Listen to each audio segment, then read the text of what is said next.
அசத்தலான பேச்சாளராக anchoring and public speaking பயிற்சி பட்டறை ஜூலை 9 முதல் நேரடி மற்றும் இணைய வழி வகுப்புகள். தொடர்புக்கு 7388824242. அண்மை செய்தியாக பார்த்து வருகிறோம். பொது இடங்களில் இருக்கும் கொடி கம்பங்களை அப்புறப்படுத்த வேண்டும் என்ற உத்தரவு அடிப்படையில் சென்னையில் 31% கொடிக்கம்பங்கள் மட்டுமே அகற்றப்பட்டது ஏன் என சென்னை உயர்நீதிமன்றம் கேள்வி எழுப்பியுள்ளது.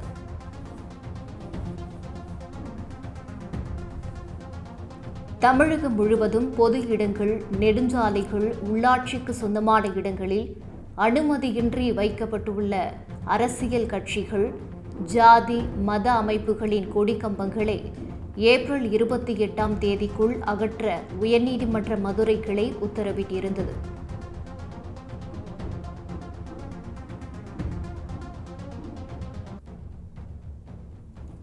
இது தொடர்பான வழக்கு நீதிபதி GK இளந்திரையின் முன்பு இன்று மீண்டும் விசாரணைக்கு வந்தது. அப்போது உத்தரவை அமல்படுத்தியது குறித்த அறிக்கை தமிழக அரசு தரப்பில் தாக்கல் செய்யப்பட்டது. தமிழகத்தின் 19 மாவட்டங்களில் பொது இடங்களில் அனுமதியின்றி வைக்கப்பட்டிருந்த கொடிக்கம்பங்கள் 100% அகற்றப்பட்டுள்ளதாக தமிழக அரசு தரப்பில் தெரிவிக்கப்பட்டது.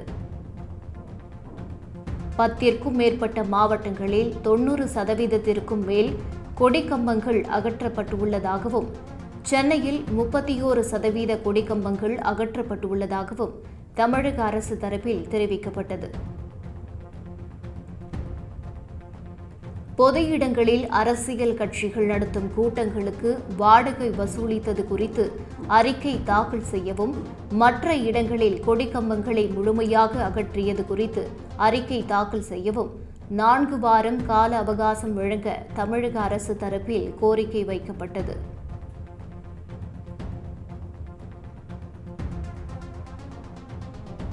சென்னையில் 31% கொடிக்கம்பங்கள் மட்டுமே அகற்றப்பட்டுள்ளது ஏன் என்றும், சென்னையில் உயர்நீதிமன்ற உத்தரவை 100% அமல்படுத்துவதில் என்ன சிக்கல் என்றும் நீதிபதி கேள்வி எழுப்பினார். சாலை நடுவில் உள்ள தடுப்புகளில் கொடிக்கம்பங்கள் நடுவதற்கு அரசு ஏன் அனுமதி அளிக்கிறது என்று உயர்நீதிமன்றம் கேள்வி எழுப்பியுள்ளது. இது அபாயகரமானது என்று குறிப்பிட்ட நீதிபதி, மனித உயிர்களுக்கு உரிய மதிப்பளிக்க மாட்டீர்களா என்று கேள்வி எழுப்பினார். அரசு தரப்பு கோரிக்கையை ஏற்று உத்தரவை அமல்படுத்துவதற்கு ஜூலை 24ஆம் தேதி வரை அவகாசம் வழங்கி விசாரணையை நீதிபதி தள்ளி வைத்தார்.